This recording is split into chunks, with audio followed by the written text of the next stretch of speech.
This is just. And we're live. Hey guys, we're back for part 2 with Coffee and Cold Ones. I'm HD and this is Team Jonathan's. So we're going to expand on our previous conversation over toxic mentors. So what did we come up with last time? What were we saying about the toxic mentors? So part of what we talked about in the last one was how when you come into the field or when you're in your training, you may not know that they're out there, but they are. And the challenge of noticing, and also the challenge of knowing what to do, because it's not always clear what to do. Because sometimes that mentor, they may be doing something unethical, right? And you're learning from them, whether it's a supervisor role or whether it's just a normal mentor. You don't know what to do, but or maybe they're getting you to do the unethical things and you don't. Yeah. I mean, obviously it's your responsibility to know, but if you've seen like an ethics code or the, whatever your state code is, right? There's sometimes a whole lot of gray, like when you're in the field, like there's so much gray area sometimes that the code, you're supposed to follow the code and the legal codes, but when you're in the field, it looks different. It's like, how do I know it when I see it? Mm-hmm. And when it's your mentor, what do you do?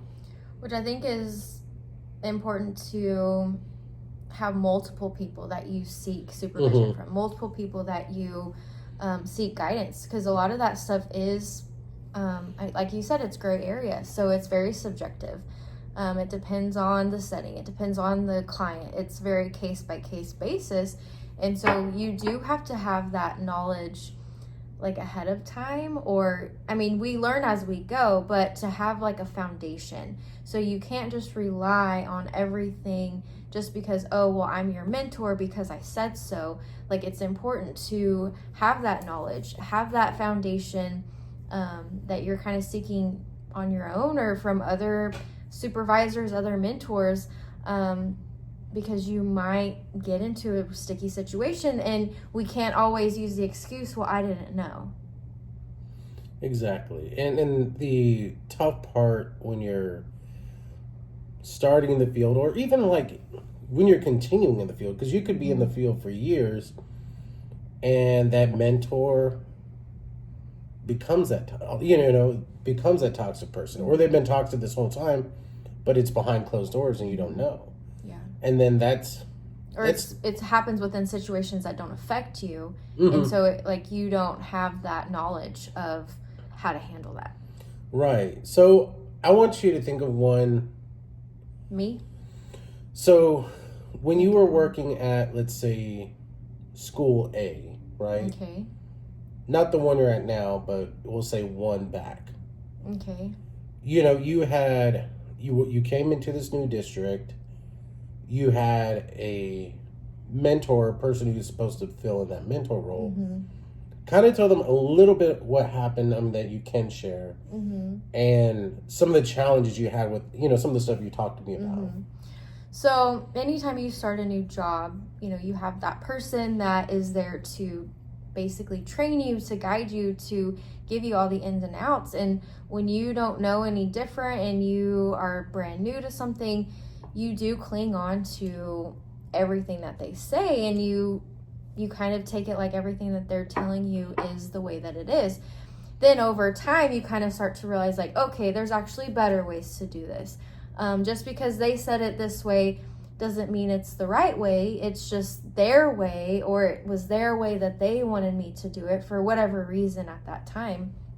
But it does take time when maybe the leadership in other areas is not very strong, and so you really feel like you don't have anybody to lean on, you don't have anybody to ask, you don't have anybody else guiding you, and so you kind of take on, well, I'm just going to go with whatever they say, which then you do learn a lot at the end of it, because you kind of learn what not to do. You kind of learn how, if I were in that position where I'm training somebody, how I want to be, because I want to be what I needed in that moment. And so really just kind of taking it for what it is and learning through the mistakes, whether you're set up on purpose for mistakes or things just like they drop the ball and it gets put on you, not taking it personal and just kind of going with it and learning, okay, what actually needs to be done. It's not about me. It's not about this person. We're here to serve kids. As long as we're doing what we need to for the kids, like everything else is just gonna happen the way it happens.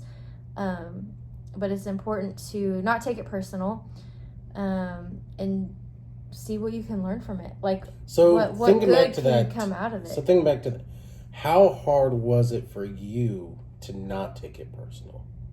Like, you know what I mean? Yeah. Like how hard was it to not take it personal? And at what point do you feel so? And then at what point do you feel like it was toxic? And at what point did you feel it was toxic? So anytime you're brand new, like you are new to a community, you're new to a school district, you're new to a position, you already kind of feel like an outsider. So when things come up to where you're not trusted or you're not given opportunities or things happen and you get thrown under the bus, you kind of take it like, well, I don't belong here. Like, it's really hard not to take it that way. And I think that's where I got into that. And then I shut down because I'm like, well, I suck at my job. I don't belong here. And then I shut down is what I did. And then I just realized that, you know what, no matter what I do, it's not going to be right. It's not going to be enough. And at that point, it's a control factor that has nothing to do with me. And you can, go to people above other people and express your concerns. And when things don't get handled or taken care of at that point, sometimes you have to make that decision of, this just isn't a good place for me. Like this, right. I'm not going to grow here. I'm not going to succeed at the level of my potential. And you just have to make that decision for yourself and also learn, because I can sit here and be bitter and mad, and which I had those days where I was very angry about some things that had happened and how they happened, but you have to take it for what it is, learn from it. What are the positives? How is this going to pivot me into something better?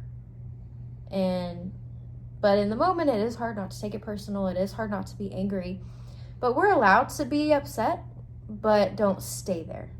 You can be upset with how circumstances happen, especially when you're kind of not, I don't want to say done wrong, because I don't feel like I was done wrong, but when you're in that position where you just feel like everybody's against you and you don't feel like you did anything or you don't know what you did, like not staying there, but allowing yourself to feel those negative emotions and, see how, what good can come out of this? How can I help somebody else?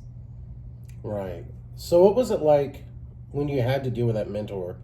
How would they respond whenever you would question something or when you felt like something wasn't right? You know what I mean? Like when you kind of called them out on their nonsense. Yeah. Or... Well, at first, it more of like I kind of questioned myself of, well, maybe I don't know what I'm talking about. Like maybe I suck as a counselor. Like maybe this isn't the field that completely questioning everything that I've ever worked for. But then like picking up on those patterns of like, okay, I'm questioning this situation. I should be able to question things. Right. And whether maybe I am wrong. I'm questioning it. I'm in the wrong. Okay. But there's a way to handle that. There's a way to go about it without being made to feel like you're just completely like stupid and useless. Well, it's interesting you describe it that way, because it took because you'd already taught for years, you'd already been a school counselor for years, and at different districts, mind you, by that point. Mm-hmm. But and this is the challenge, like when you have some of these toxic mentors of where you question what you know. Yeah. And like I know in this stuff you told me before, like they're not complicated issues, but Right. it's like, and this can be a challenge for those of you who may find yourself working in what I call, like, you know, maybe in small towns or in very closed systems. So like if Where there's already a set way and right, you come in and it's almost like they're afraid mm-hmm, of somebody bucking the system. Like they've right, always done it this way. They want to continue doing it that way because it's what's worked and it's what's easy, or I don't know. right, But, yeah, and that's even just a big system. Like, you know, if you work with families, if you work, you know, with certain populations, right, is if it's a closed system like that, you could get to a point that those closed systems tend to attract toxic mentors. Mm-hmm. Well, and what I've noticed in other settings too is, well, this person, they cause problems, but as long as we leave them alone and they don't cause us problems, like, we'll turn a blind eye. Mm-hmm. And they almost like allow it because they don't want to deal with it, because it almost is more of a hassle to have to deal with it with that person or correct it or fill that position with somebody else, like, than to just go over there and don't give me issues. Right. So I'm gonna kind of share a little bit. I mean, you can share what you're comfortable with, but I can tell y'all, like, when you have some of these toxic mentors, you know, whether it's in your career, you know, specifically at your job, whether it's they're a mental health supervisor for you, whatever that role is, right, is I would get, depending on which one I'm thinking, super stressed sometimes. And I say this, you know, I've made my fair share of mistakes, but that's where, like, when you're, you know, to be a good mentor is you got to give people room to make mistakes, but also understand why they're making them. And the thing is, I think in our field, like, you're not allowed to make mistakes. Yeah, you're not allowed to make... You're not allowed to be human. Right. And then I learned from people who had different mentors. I mean, and I would say mentors that were directly affecting them. The indirect ones you can still reach out to, but the ones that were directly, that there were ones, you know, in different settings that would ease them into stuff. Whereas, like, I think for us, we were just thrown into it. Which, I mean, was good, bad, or in between. Yeah.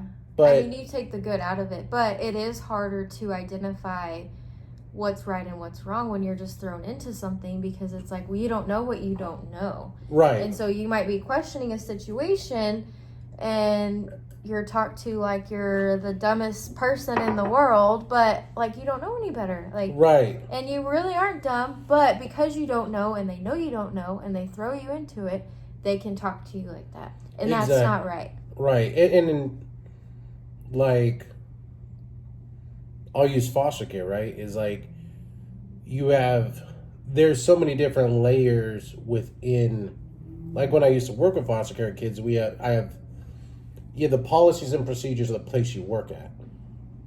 Then there's also state law, federal law specifically for, you know, so the credentialing people, the licensing people. So there's like 6 or 7 layers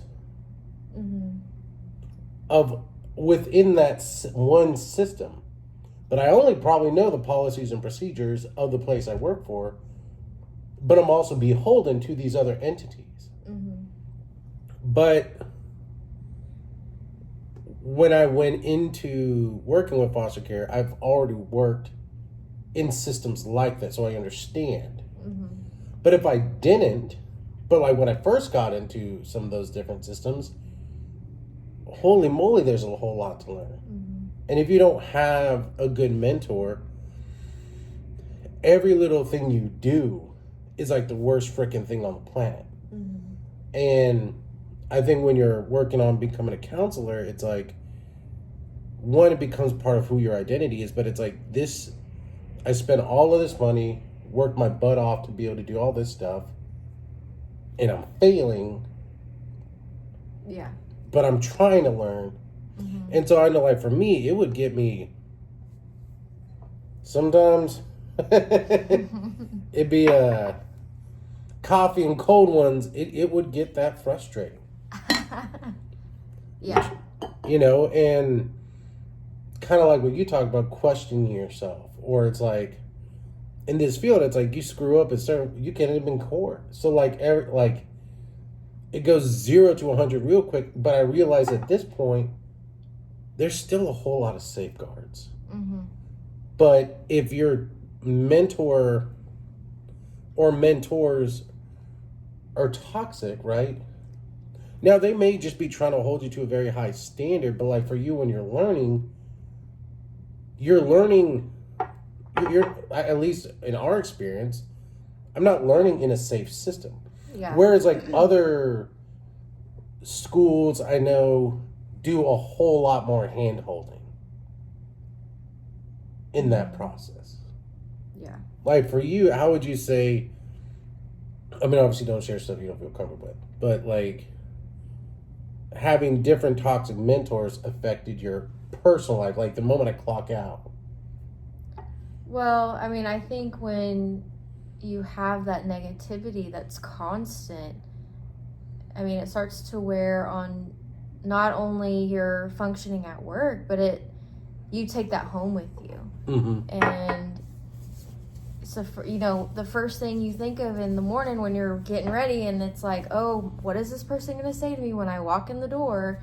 And your whole drive to work is you dwelling on, what negative thing is this person going to say to me today? Mm-hmm. And you're already thinking about that.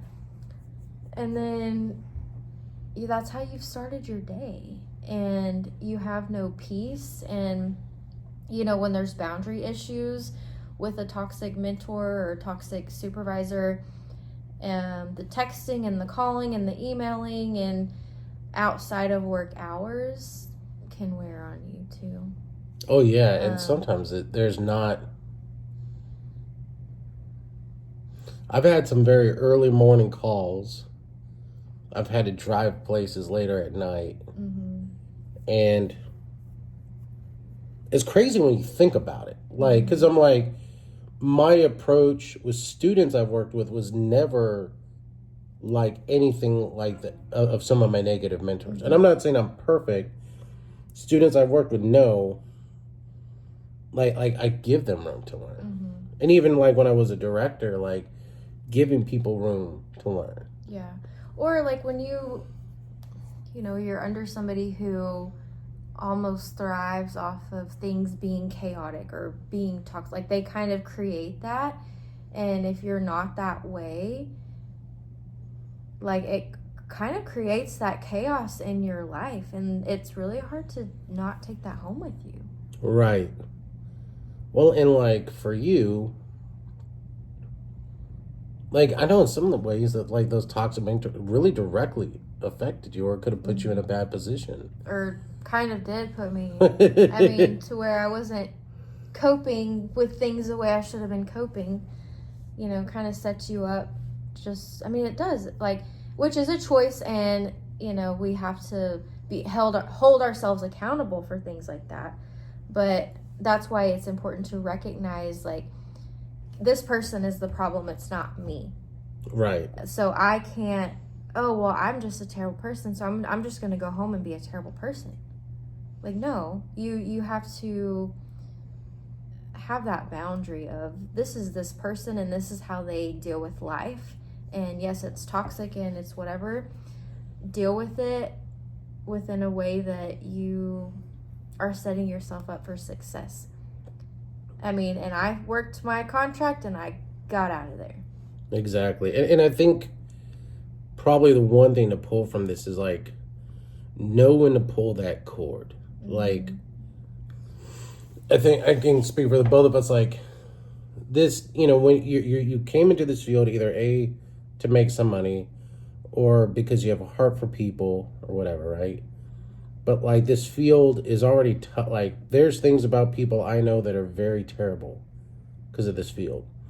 Let the field itself be difficult because you're when you're working as a mental health therapist, you're helping people in sometimes their darkest moments. Mm-hmm. Let the field itself but don't let the people in the field Yeah. destroy you. Well, especially like, we all have our stuff and, That's why you When- got the grandma blanket today. yeah, that's why I have this. No, I'm just Her really cold. her old bones are. But when you're already dealing with personal issues and then you go into work where you're trying to help people and make a difference and they're hateful to you, it's like that doesn't help you. But I should have been responsible and just not allowed it to affect me to the way that it did. But I was already struggling, and then I go into a toxic environment, which kind of caused me to struggle even more. Which was on me. I mean, I have to own my part in that, but you have to recognize that. Like, I'm already dealing with something. Is this situation helping me or is it hurting me? Mine was hurting me and making things worse. Well, and I've been able to tell, and when you are stuck, right? Mm-hmm. But also, I think the times when I've said stuff to you, usually I'm catching you like 3/4 of the way through it. Mm-hmm. So it's good, I think, to also have friends who can notice it, especially in the mental health field. Yeah. Who can spot that. Luckily for her, like, I have like ESP. I can tell when she's like not being HD, when she's I'm not being like genuine. Yeah, when she's being more H than HD. There was one time, it was years ago, we were on a Zoom call and you were like, "Are you okay?" And I was like, "Uh-huh." But it was like, even like you could just tell through the Zoom. I was like, "Yeah, I'm fine." Yeah, I know when Lies. I know when you're not at 100, but I mean, it's important to have people who can see that, because like sometimes you can't fully see it in yourself. Because I know when I've left toxic jobs or toxic, which I mean they all had toxic mentors in it, is one of the things my mom would say when I've left is like, you sound happier. And I think in some of those I didn't realize, well, maybe I didn't know I was miserable, but it's like you put up with it for so long that you don't know you could you don't have to do this crap. You don't have to put up with it. Which goes back to I was in a seminar today and it talked about the research of happiness. 50% of happiness is genetic. 10% is life circumstances and 40% is personal outlook. 40%, that's not bad. And keep in mind, it's like, just because there's always an opportunity to pull that cord, to turn around. And it's better to do it sooner. Yeah. And not, because I think where I went wrong is I internalized it to, I'm the bad, I'm the problem, there's something wrong with me, so then I'm just gonna not do anything to help myself because I was already dealing with things, and then I was put in a situation where I couldn't do anything right, so then you're just like at a loss. But that was on me. I should have addressed things differently. But I'm glad that I had that experience, because I can recognize toxic situations sooner. Since I know that it affects me that way, I can address it sooner and just know what I need to do so I don't spiral out of control. And it's so easy to do it. I think I found in my own life, like, it's kind of something I tell some of my clients or patients sometimes, is like, those dark feelings can kind of be like a boa constrictor or a python, in that they slowly wrap around you. And by the time sometimes we notice it, or probably by the time we decide to do something, we're already in so far. Yeah, now it's just a survival thing. And you don't, your life is worth more than that. Your family or your friends care about you more than that, too much for you to let something like that happen. But it can be very insidious. It can put you in a very dark place, because a job already is stressful and there's a whole lot riding on you. But just because they're a mentor, just because they're a supervisor, doesn't mean they're worth anything. I think we allow things to have so much control over us, but we've got to take that control back. You've got to be the one in control of your life. Exactly, right? Because, I mean, at some point, some of those mentors that are so toxic to you, they just become a memory. But the trauma it can cause, or the intrusive thoughts you let in, they can outlast that relationship that you have. And, kind of like we were talking about, even if there's fault within you, that doesn't mean they're perfect either. And next podcast, we're going to talk about the next two we have coming up. We're going to talk about when life is tough and your mental health therapist, and relationships when you're a mental health therapist. So stay tuned for more episodes of Coffee and Cold Ones with HD and Team Jonathans. Thank you. Deuces. Word on the street, they want to taste of the heat.